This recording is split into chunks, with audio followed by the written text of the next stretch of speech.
Hello, everyone. Good morning, good afternoon, good evening, wherever you are. My name is Gene Park, and I am with Launcher at the Washington Post. If you don't know who we are the video gaming vertical at the Washington Post, and we've been doing this YouTube show for the last 5 weeks. This is actually our fifth episode, Launcher Live, and you can see all of our work on launcher.gg. And I'm joined here by my wonderful colleagues that I haven't seen in 3 months, Elise and Mikhail. Hello, Guys, how's everyone. it going? Hi. Good evening, wherever you are. My name is Gene Park. Oh, I can hear my voice in someone's chat. There you go. Awesome. Well, I just wanted to say start off that we got a lot of news today to go over, but I do want to start off with a rant about my grief that we're actually going to get a Zack Snyder cut of Justice League in 2021. HBO Max just announced that they have seen the memes, they acknowledge the community, and they're going to release a Zack Snyder version of Justice League. If you don't know, Justice League was a terrible, terrible movie that came out in 2016, I guess, 4 years ago. I don't know. That It was feels right, man. I Feels guess so, right. yeah. Yeah, 2016 sounded like a good year for a movie that bad, but it came out. Yeah. It was originally directed by Zack Snyder. He had some family issues that they had to take care of, so he left the project. Joss Whedon of Avengers fame took over, and the movie came out, and it was terrible. So now we have it here. So I'm not looking for any reactions. I'm just here to really just talk about the state of things that of all the things that we want in the world right now, that this is a thing that we get. Yeah. Zack Snyder was in the lab cooking up a vaccine, and I think this is it. I think They were this is like, the no, cure. no, you have to work on the cut, 6 hours. So, but we do have a lot of news to get over today. But we have first of all, I do want to talk about, we have a special guest. We have Felicia Day, everyone. She's going to be the star of a new game on PC coming out called Dungeons of Nahobek, and we had both her and I had to practice pronouncing that before coming on. But I'm just super excited because she's such an icon in like our like the sphere of like not just gaming but like all things, including comic books and sci-fi and everything. So we're gonna have her in a bit, but first we're gonna talk about two games that are in the chatter sphere or whatever right now. Crucible and Ghosts of Tsushima. First, we're going to talk about Crucible, which comes out today, and we're going to kind of start with a disclosure. Crucible is the first game out by Amazon Game Studios. We are the Washington Post, which is owned by Jeff Bezos, which he founded Amazon. So, I never really heard anything about Crucible until just a few weeks ago. I didn't play it until Friday. Jeff Bezos did not email me to say, "Hey, Gene, can you talk about this game real quick?" None of that happened. Did he talk to you Oh, guys? was I the only one who got the email from Jeff about I the guess we game? were left He on the talks to CC. me every day, you guys. Yeah. We're good friends. Yeah. So yeah, I played a little bit of Crucible. It's definitely a fusion of MOBA and Overwatch. Have you guys seen any trailers or any thoughts about it? It's really hard to tell because I only played for 2 hours, and I guess my takeaway, and take this with as much salt as you want, coming from a quote unquote Amazon Washington Post employee, but it was pretty fun. It was all right. I want to be transparent and say that I went in with a lot of skepticism because Amazon Game Studios has been trying to get off the ground for a while, and Ars Technica has a great article cataloging the history of how like they've kind of really screwed up on some hires. But I forgot that they actually hired Clint Hawking from Ubisoft away to make a game, and Clint Hawking, if you guys don't know, is the visionary director of Far Cry 2. He really turned the Far Cry series around for Ubisoft, and they stole him away from Ubisoft, and then we never got a game from him. So there's a lot of skepticism going into Amazon's first video game, basically. Mm-hmm. Yeah, I think you sum up that skepticism pretty well, because I dealt with that too. But you came away from it you seemed excited. You seemed like you had a good time. And I'm curious, how does it differentiate itself from, you brought up Overwatch or even, Valorant or something like that. This is another team-based shooter. What does it do differently? Well, it's obviously definitely another shooter, right? So if you don't like shooters, and this is not going to be your thing, but from Valorant, which is another hero shooter from Valve, that is so much more like pro focus, where your aim is a lot more important than like your superpowers, and tactics are a lot more important than what you would find in than you would find in Crucible or Overwatch. So I think it's actually a kind of in between Overwatch and Valorant in terms of how it would play to certain audiences. But it really is trying to be like League of Legends with shooters, basically, where there are enemy lanes that you have to like worry about because there's enemy AI there. That's really the first thing that you'll probably notice when you get into the game is that you'll be fighting other things besides other players. So, what's attractive about me to that is that like I don't have to be worrying about sweaty players just to feel like I'm getting good because I can just run around and kill aliens all the time. Sure. And I'm helping the team out by gaining experience. And as I gain experience, the whole team gains experience. And what happens throughout the game is very mobile, like in that you level up and you certain skills that you have would become more powerful or would have shorter cooldowns or something. So the strategy would change a little bit in between that, and it really just depends on how much other teammates are contributing. It sounds like you've got like customizable skill trees. I think you brought this up when we spoke last time. That it's kind of confined to these different matches, but it sounds like there's like overall progression, but then there's also like progression related to matches. Yeah, I see. Again, I don't know if there's overall progression. I tried my best to look through the battle pass to see if there's like any like other like gameplay worthy upgrades that you get. It didn't look like it. So I don't know if there's overall progression or not. But there's definitely a skill tier that you can choose. There are 5 levels that you can gain throughout the match, and you can choose which power you gain through each level. I imagine that you will probably unlock different like quote unquote perks like what you would find in Call of Duty. Maybe, I don't know.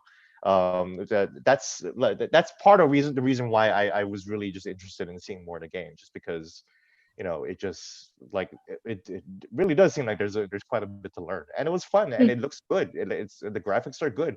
It's not a cheaply made game. It's really well animated. It's fun. The characters are interesting. It does look good, more so than I expected. Well, yeah. And I was there in 2002 during Nokia's press conference for the N-Gage phone gaming platform.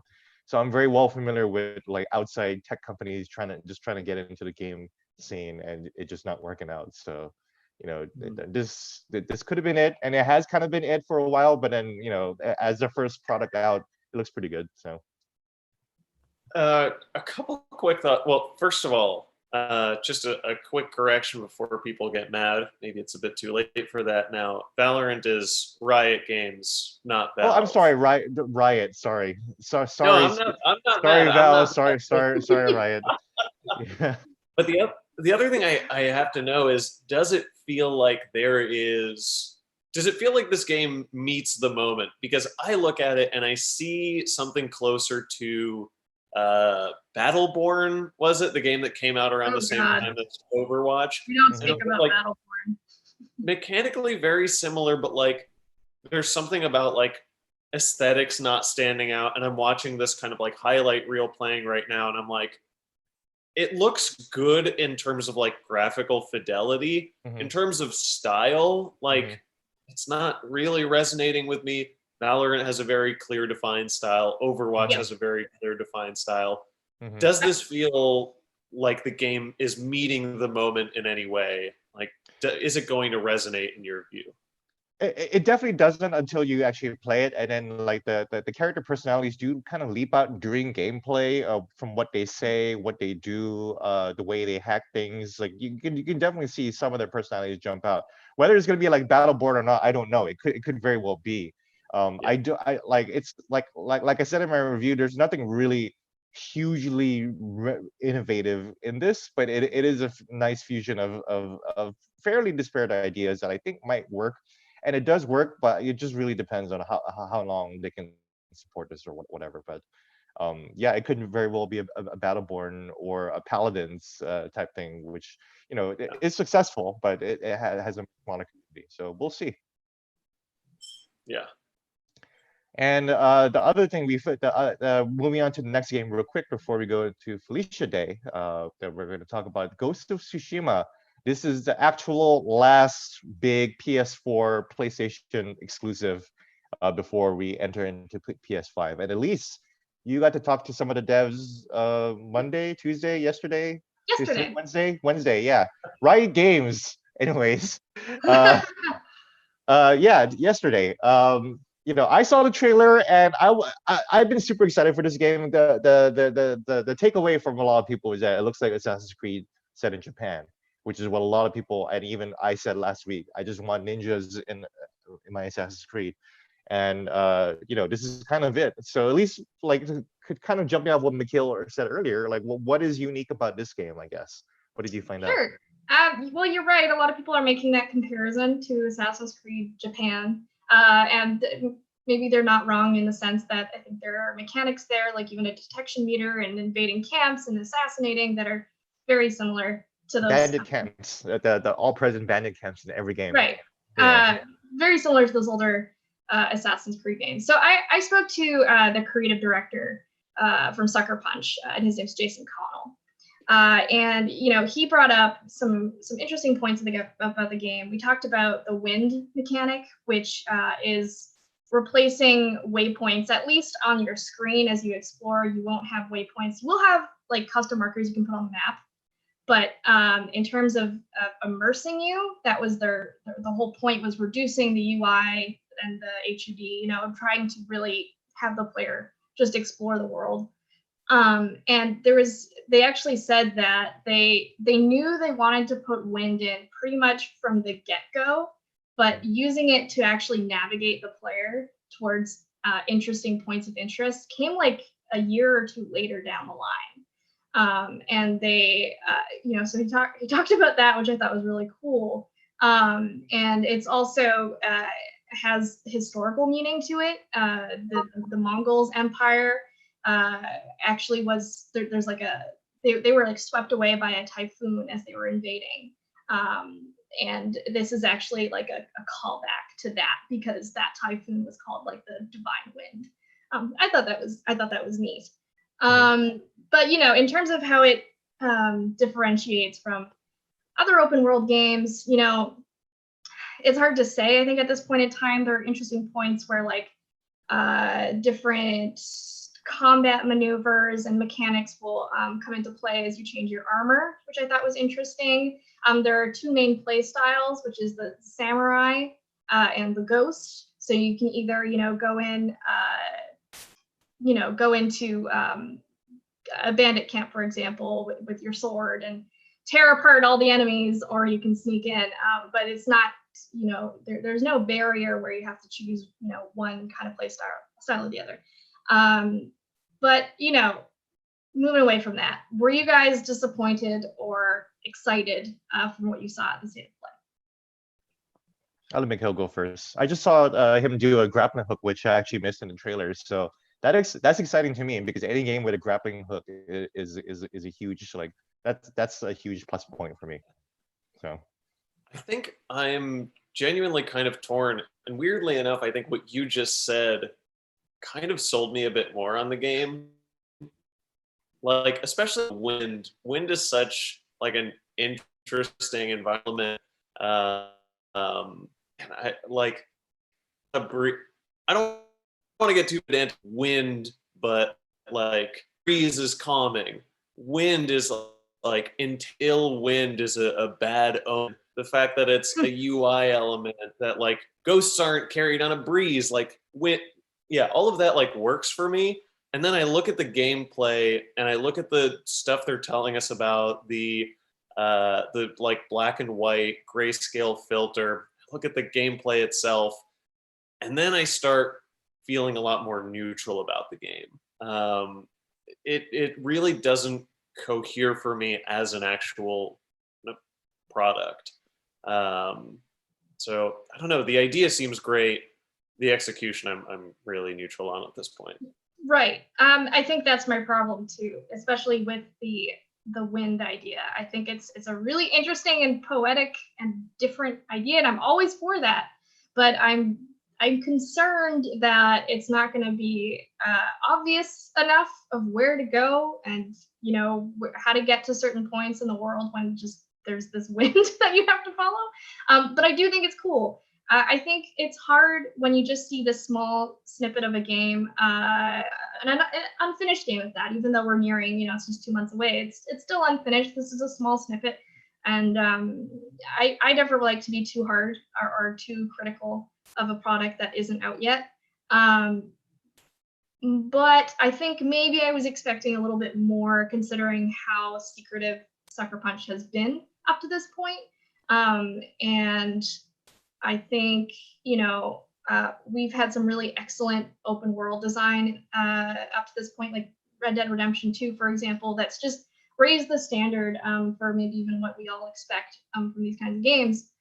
But that's not to say it looks bad. There are some concerns I have, but I'm on the fence, I think. If anything, it looked exactly what I expected, which was basically an open world Assassin's Creed, an open world game in Japan. The samurai black and white filter. There was some talk about that, but how Which they're still tweaking. It looks. Oh, okay, good to know. And I can understand why that's difficult, because you can tell even by the way they implement the color that you can see.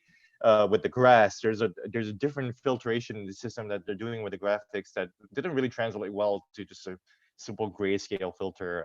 And older samurai movies have a much higher contrast to them. I grew up on old samurai movies. I grew up on Guam, and being so close to Asia meant that I was able to just like other people who grew up on Nickelodeon. I just grew up on old samurai TV shows. It just looks exactly what I expect, which is I really don't want anything more. It's hard for me to get excited. It's just something that I know that I'll definitely play the hell out of because I'm a samurai and that's it. So yeah, I mean, it's a world and a setting that isn't hugely explored in games. I think we're seeing it a little bit more recently, but overall, it's I mean, there's Sekiro and things like that, but it's not, I don't think, as widely tackled as some other settings in video exactly games. And then like to your point, we only saw a snippet, and so we just got to experience the whole world together. So that's it for Ghost of Tsushima. We're gonna say bye to Mikhail for a little bit, and we're gonna welcome our special guest Felicia. Felicia Day is an icon. I really doesn't need much introduction, but what can I say to introduce her, because there's so many things I can say. Like for me, there's a lot. For me, how I would introduce Felicia Day is she was my first real brush with fame. Oh, what? Because you retweeted me once back in like 2009 or something, and I was like, whoa, a famous person retweeted me. Social media is amazing. And then like there was that, and also you are of course King of Forrester in Mystery Science Theater 3000. I am a Forrester by nature. I'm always going to be a evil demigod in the world of Mystery Science Theater, so that's good. It's nice to have a legacy to give your child. At least, what's your favorite Felicia Day memory? Oh my god! I mean, I am a huge Dragon Age fan, so Mark of the Assassin, and actually, this is, I feel like, a slightly controversial opinion, but because it's a divisive game, I guess. But Dragon Age 2 is my favorite Dragon Age, and it will always be. I think that game got a lot of flack because I think EA really rushed them to put out the game. So some of the technical stuff, like the dungeon repeating and stuff, was a little bit of a bummer. But I agree with you. I think the writing and the plot and the characters in that game are the best. Some of the best in, I think, video game writing. I personally love it. I love hearing that the plot was really good. It was amazing. I missed it. It's the only one that I didn't play. I played Origins and Inquisitions. I just didn't play 2 because I figured I could just miss it. No, I mean, Inquisition was good, but I just didn't find the characters as compelling. There were a lot more conflict in the characters. I mean, Fenris would never have sex with me, but I always wanted him. And then the whole thing with Anders, like there's this whole like sort of terrorism plot that's really interesting. Yes. Oh my God, Anders. Let's not spoil, but oh boy, that guy. And there's a really cute Meryl.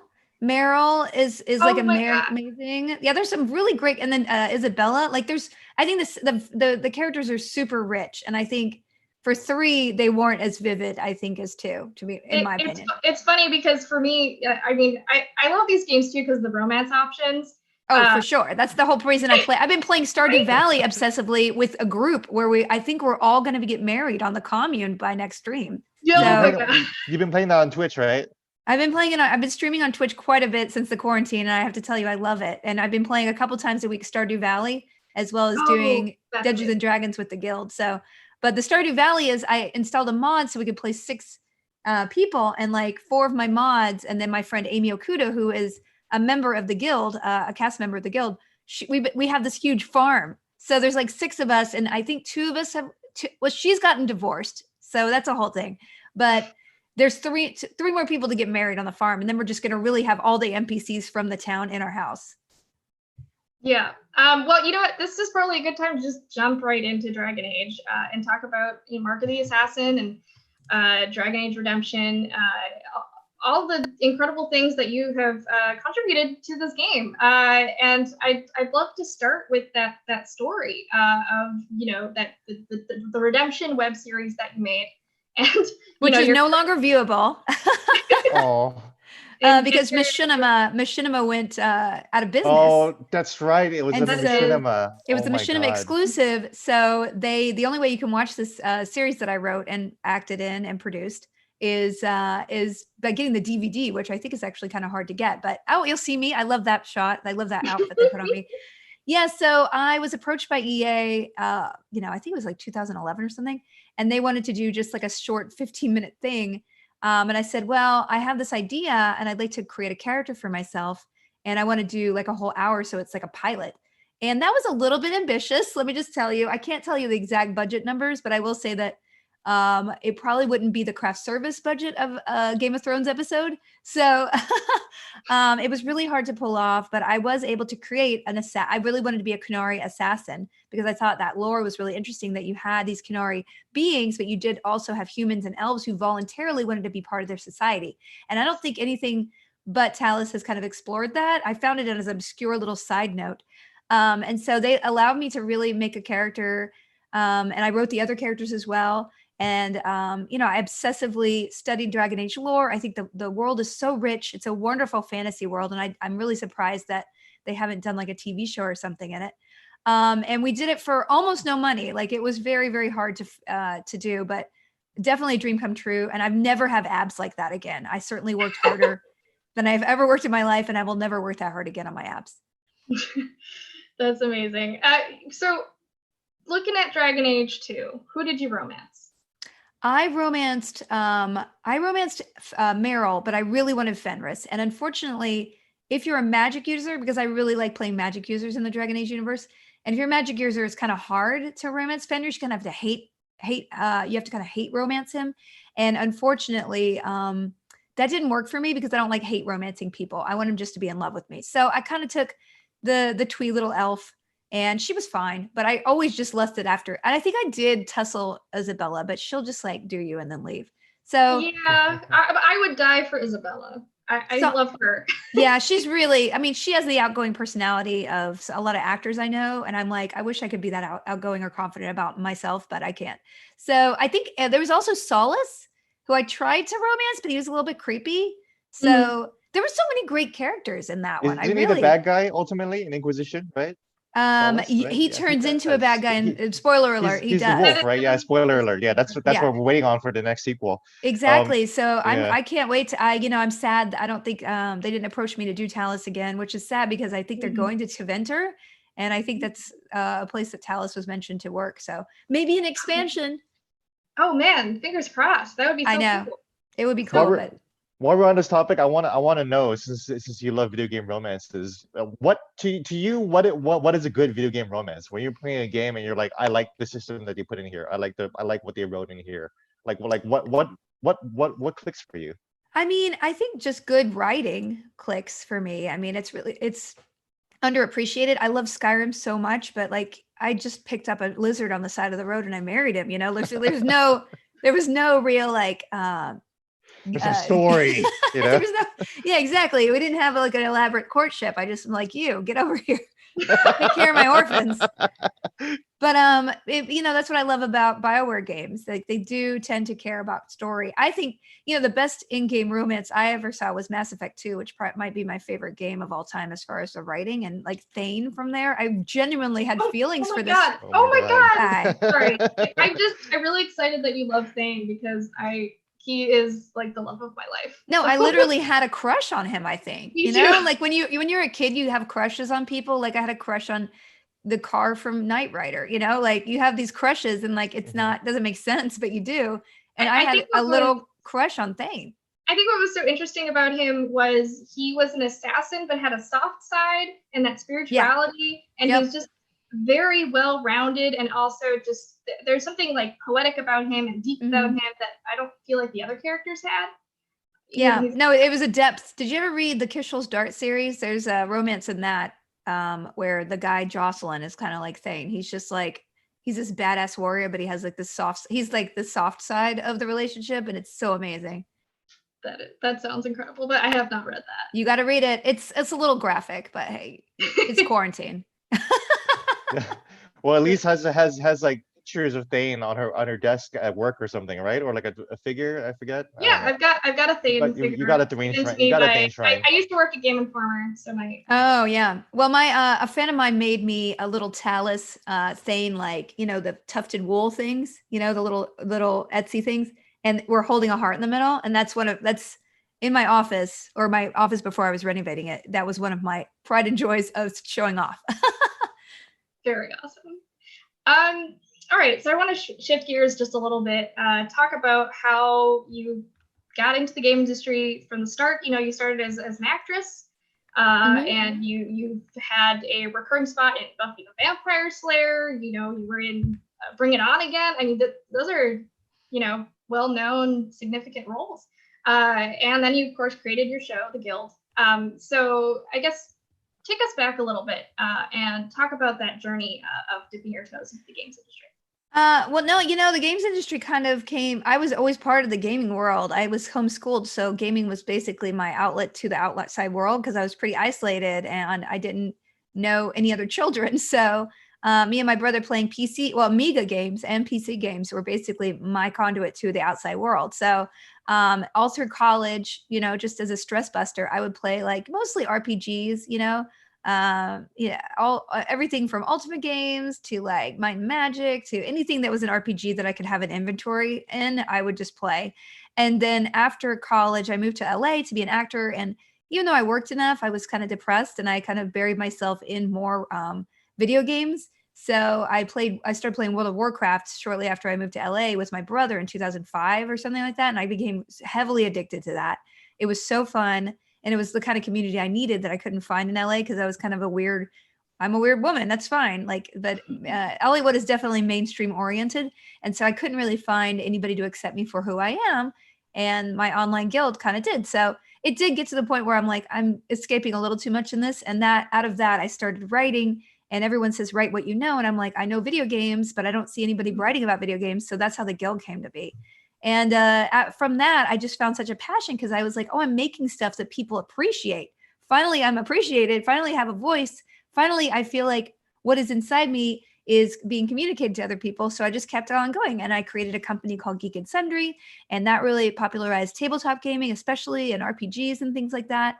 And then several years ago, I left. I had a baby and I just needed a less stressful life. And basically now I've been producing a lot of TV, acting, but also I'm getting a lot more into live streaming just myself, just for fun. And like quarantine is really not, up the ante because it's really just fun. I mean, having an online community, whatever the size of it, is really where I find joy, not doing fancy stuff.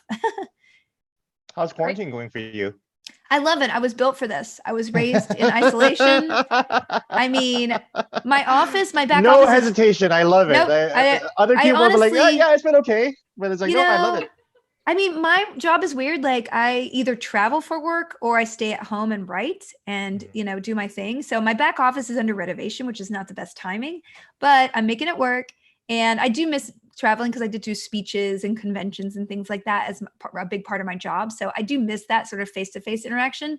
But like my Discord is really booming now, and my Twitch presence is like growing, and like having the online community kind of congeal again like it was under the Guild and Geek and Sundry, just under, you know, it's just really fun for me. It actually, I feel a lot more fulfilled now than I did before, just kind of knocking on Hollywood doors all the time, which I'll go back to doing, but I always want to have what gives me my heart and soul life going on at the same time as this stuff. So as far as video game industry, you know, I've kind of weirdly been an outsider. I've done some voices, I've written a little bit, but like, I always feel like I've been straddling those worlds a little bit. And so, but that's okay. I live in the cracks. That's just my nature. Well, that seems like a good time to bring up your latest role. You are a star in Dungeons of Nahelbeck. We got Yes, this Dungeons right. of Nahelbeck. Yes. Nahelbeck, we got it right. We did it. Yes, it's my new. Yes, I'm so excited to do this. I got to. It was like a week of over a week of recording, so I'm quite a major part in this.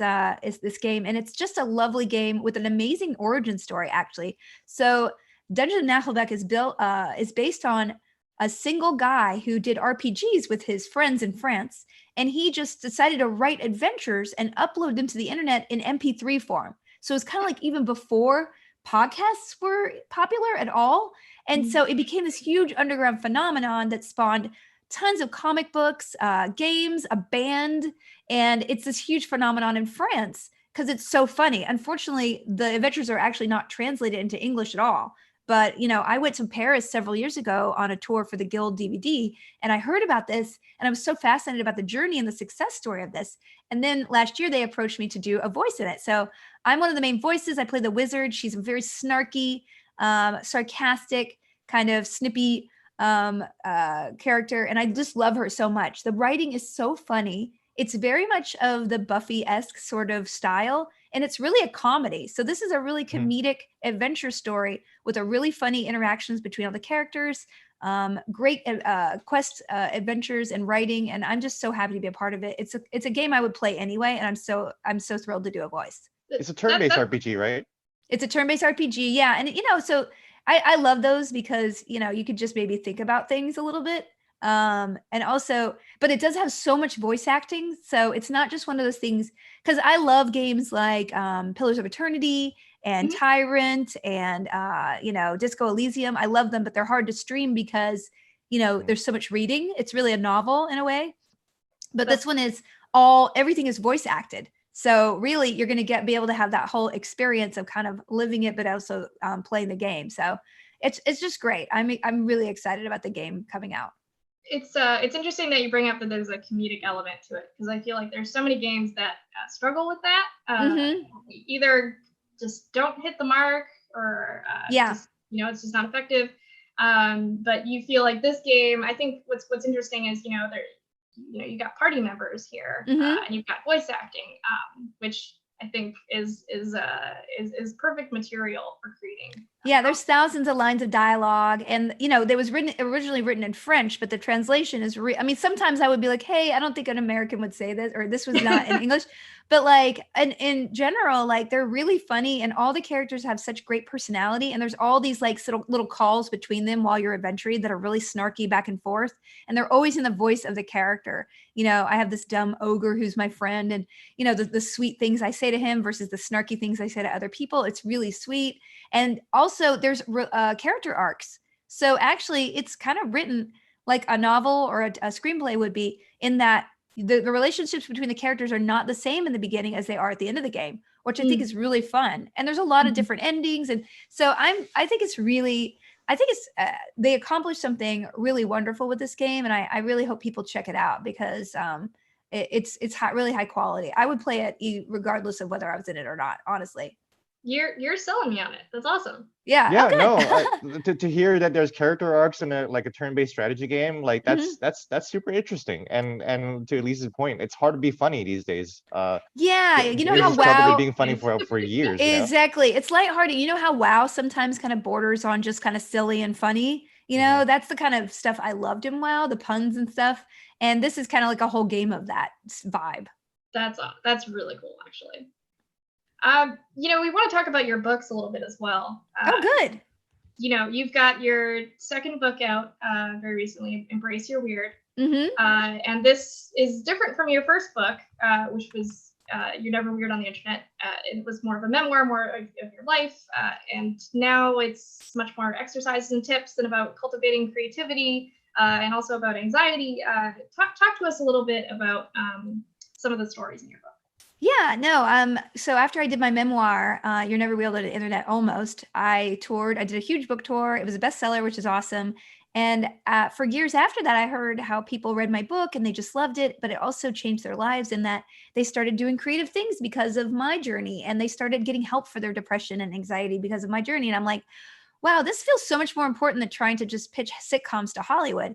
I should really summarize this in a way that gives the keys to other people versus just being about myself, because I've always been way more comfortable promoting things that I'm in versus things me myself, like that's not my personality. I hate saying Felicia Day, but if I label it Felicitations, I'm like, come over, or the guild, like, or something I'm performing in. I love supporting like the whole that I'm in. And so I thought maybe if I gave other people the keys to maybe unlocking their own creativity a little bit more, then everybody would be a little bit more fulfilled, a little more happy, because I believe that creativity is the kind of self-care that often we neglect in life. We'll go to the spa, but we won't like take our mind to the spa in a way. So, I mean, to me, that's it's just wonderful to hear people picking up the book. It's an interactive book. So you write in it, you're supposed to like tear out the pages, which people really have a problem doing. But the whole point I put that in there was that we put a lot of barriers up to what we can and can't do, or the way that we think we can think, or the way we think we might be into things, and I feel like if you are able to re-scramble your brain a little bit, you can rediscover things about yourself that you forgot that you knew about yourself. You can also discover new things that you never would, it would never occur to you to pursue. I see that, I have a 3-year-old now, and just seeing her kind of grow up, I see that from birth, we are taught a lot of things and they might not be right. And we adopt those things as truth about gender and about other people and about our possibilities of where we can go in life and what we should be interested in and how this kind of person acts and what color this person wears. And so those become encoded in our brain as truths, but like a lot of them are really relative, right? And so as adults, for us to kind of get ourselves out of a rut, we have to kind of scramble those truths in a way to see things in a different way. And so the exercises are all kind of geared toward that. And so, yeah, they're really fun. They're funny. It's not supposed to be like a heavy self-help book. It's supposed to be something fun and a journey that you can go through to be inspired to do something new in your life. Great. Glad you brought that up, because earlier I introduced you as someone who can be introduced in so many different ways, but you're also kind of like you're very online. You're like one of the original very online people, right? Yeah, I am. And and you talk about finding your creativity and finding truths about yourselves. Like any updates given our current situation, especially since you're doing very well. I've been very online myself, so I know that living in the online communities can tend to flare up anxieties that I have. What advice would you have for someone like me, I guess? Yeah, I think that half of what the journey of the book is, and in just life is just getting to know yourself better. I feel like our brains make our brains make us do things that our heart doesn't necessarily want us to do, and our gut. And I feel like I'm not super new agey, but I feel like I know that when I get super anxious, I'm putting myself in a position where I think there's danger. And that's why I talk about this a lot as far as anxiety goes. It means that something inside of me knows that either there's dangers there or I'm not doing the right thing with my life, right? And so I get that point where, I have to either learn how to cope and convince myself something's safe, or I can maybe remove myself and show myself that I can protect who I am by not putting myself in those positions. So I think it's constantly reevaluating who you are, what makes you comfortable. And I think the best way to do that is to create a baseline of being happy. And so for me, like taking myself out of a lot of the obligations that I had on myself, the ideas that I had in my mind that success is like this, you have to do this or you won't be successful and you'll hate yourself forever. Well, cutting those things off, I think quarantine has helped me cut those things off. And like, you know what? You might not be a superstar on the cover of Cosmo, or you might not be a showrunner, but maybe you didn't want to do those things. And that's why you were super, super anxious. Or maybe I just needed a whole reset to come up with a reason why I love to do these things versus all the other things that people are telling me to. So I think sometimes we just need quiet. And whether it's online quiet of like just going offline for a weekend and going for a walk and just rediscovering who you are outside of giving yourself to everyone, or it's cutting yourself off from the outside world and all the obligations, because I honestly think we're just expected to do too much and our brain can't keep up. So, it's funny, a balance. And I often feel like there's never, it's kind of like when you balance on something, you're never like straight up for very long. Even if you see dancers, they do 5 pirouettes. They only do 5, even that, and they're masters at it. Inevitably, you're going to tilt one way or the other, and you just have to be aware of yourself and your mental health enough to know when you need a break. Yeah, I'm glad you brought up expectations, because sorry, Elise, but like living in DC, you're just surrounded by overachievers. So like, I've never been an overachiever. I didn't graduate with honors or anything. So like being surrounded by these people all the time, I started to get my own anxieties. Well, should I be doing this? Should I be joining this group, or should I be doing that? Yeah. And then I had to tell myself, okay, stop. Like, you never actually really want to do any of those exactly things. Exactly. Sometimes I look back at my career and I remember all the times where I was down on myself, or I felt like you're not doing the right thing. And I was like, at one point, was I happy? Would I be even happy at that person's position? So you kind of have to accept that you can be happy, right? And I know that we all need to pay bills and we all need to, but if you are pursuing happiness and you at least have a core of it in your life, either as a hobby, you might not be able to be like a professional dungeon master, but if you have that happiness in your life, your body will be happy knowing that you are honoring what you truly love to do inside your heart, right? I mean, I'm sorry, I don't even talk about my heart a lot. I'm not a crystal person. But I do believe that a lot of the times that we are down on ourselves, we are not even honoring who we are inside. It's okay. You live in LA. It rubs off on you. Oh, I think LA is the town of discontentment. Even people who are horrendously rich and horrendously famous are unhappy because that's not what they really wanted. They thought that fame and money would solve their problems. And honestly, it's not. And I really feel like quarantine for a lot of people, hopefully, they can reevaluate what they do with their lives and be like, maybe I don't need this career path. I'm certainly going to change a little bit of my life, knowing that, I have other priorities, and I really liked having the time to create sourdough bread or plant in my garden. And I'm not going to retire, but I will reconfigure how much time I give to other people versus save it for myself and my family. I think that's a big key. And hopefully a lot of people have taken that away from quarantine. I mean, definitely. I know I have. And the way you're talking actually reminds me of something my mom said just the other day, of just when the world stops, you also have to stop and reevaluate. Yeah. So I think a lot of us are kind of distilling our lives and looking and figuring out what's important.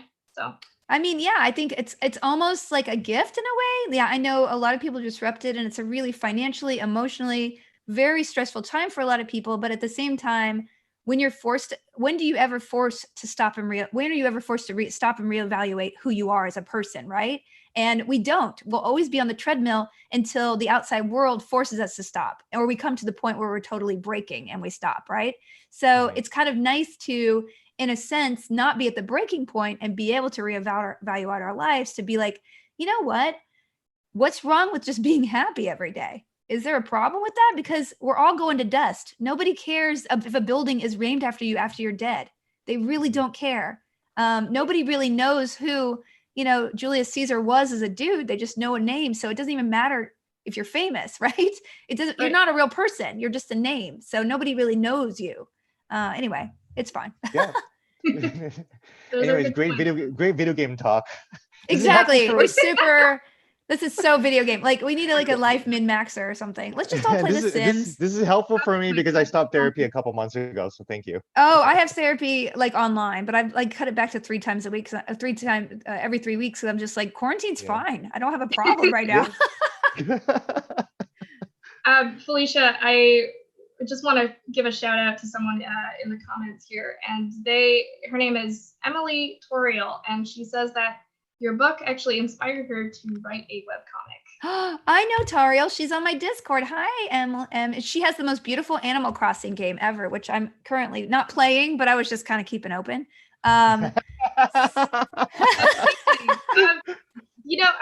want to talk a little bit just about, I think, your impact on the games community. And also, I think especially I think for women in this industry, talking about even me myself personally, just you're a role model, and I don't want to ask you how does it feel like to be a role model, but I do want to talk about your role in this industry as a woman, and maybe even some of the challenges.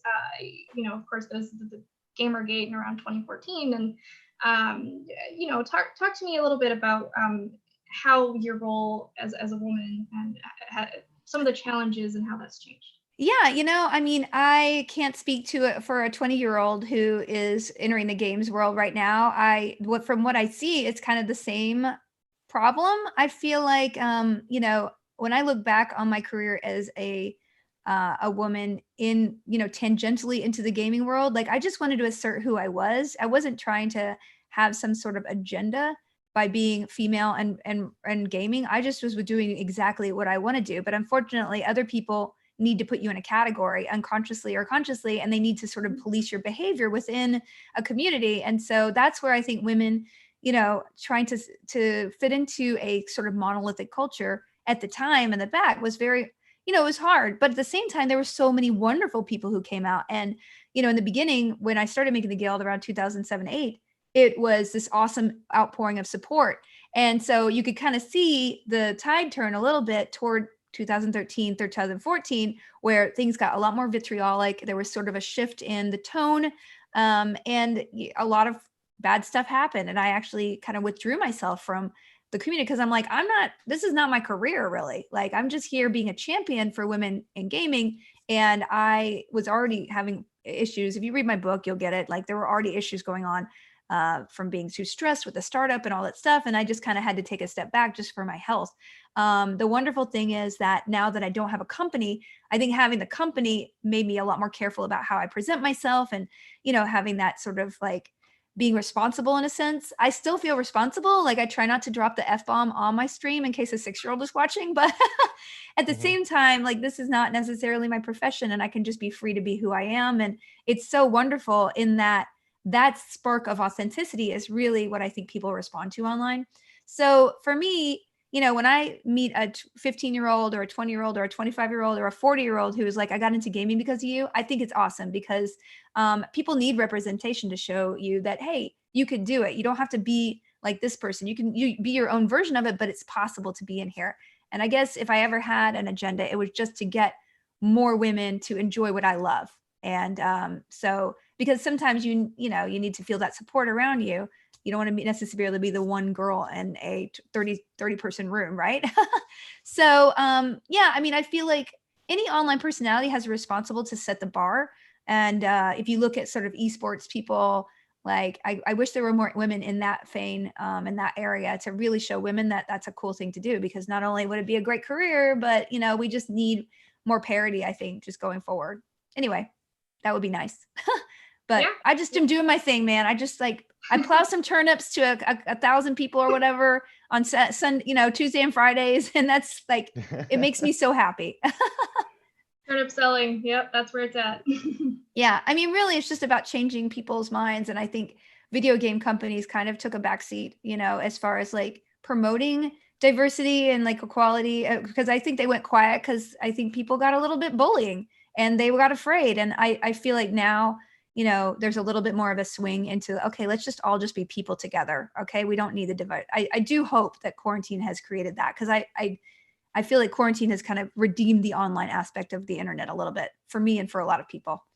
Yeah. I feel like female representation is getting better. Yeah. It's a slow process, but I mean, there are a lot of studies about being outliers, like there was an interesting scientific study I read about how outliers and people who break the mold actually create a bigger backlash against people who of their type. So if you have an African-American person who becomes a leader like Obama, or you have like a woman who became the first prime minister of Australia, you actually see a huge backlash against that because people feel disenfranchised and threatened because their status quo is being shaken up. So you kind of have this sort of like, outlier, and then opposite, which I think we see very clearly in society. And then you sort of see a regulation where people kind of get used to it. And I guess the only thing you could do is just show up and be yourself, and hopefully create enough of an environment that doesn't drive people off so that you just create parity over time. So all we can do is encourage younger women to be a part of the world and people who are different, and then we'll just all game together, because really it just should be about the gaming.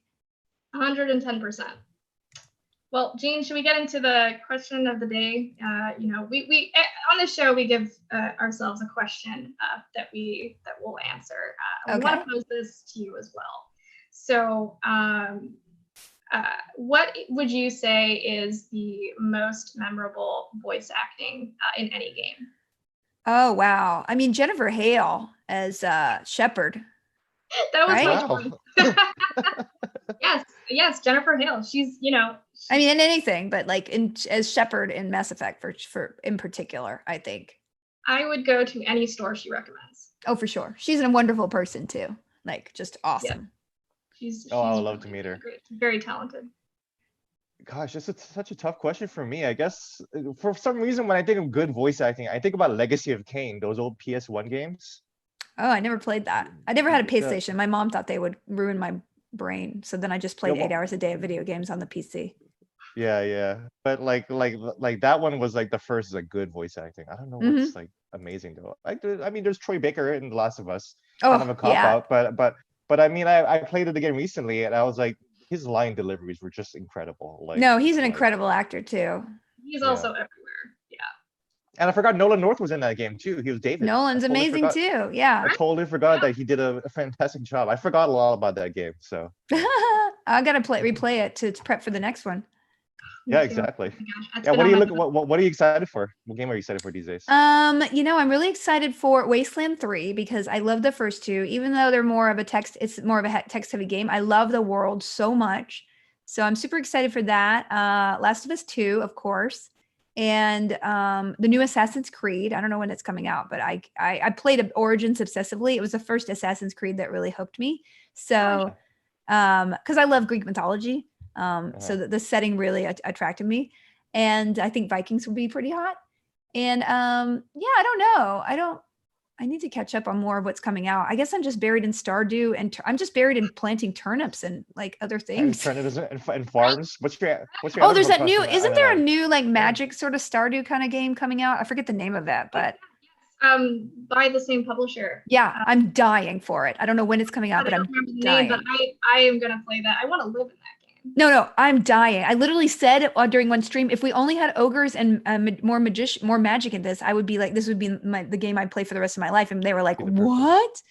I'm so excited. Are you a big Harry Potter fan? Am I what? Are you a Harry Potter fan? Yes, I am. I'm super. I'm very happy. I'm very happy about Harry Potter. Yeah. It looks like Harry Potter in Stardew, which is like, you can't get better combo. It's just like a dream come true, frankly. Yep. There's a new Terraria coming out too, which I didn't play the first one that much, but I feel like now I would really love to play that. Yeah, it's definitely that time for those kind of games, where you. Yeah, it's like less high pressure. I don't play any of the ones where I get hunted. I just don't. I'm too old for that. Yeah, I definitely feel that. Sometimes I like being able to think when I'm playing a game now, and I've definitely hit that age where I'm like, oh yes, I can take a breather and chill it out. Consider the situation before making decisions. So, I don't know.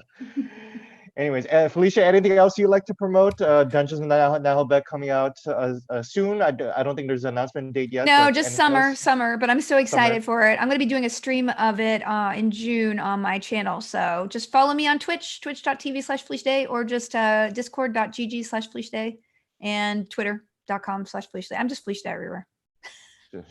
She's Felicia Day. And I'm Felicia Day, guys. Well, thank you much.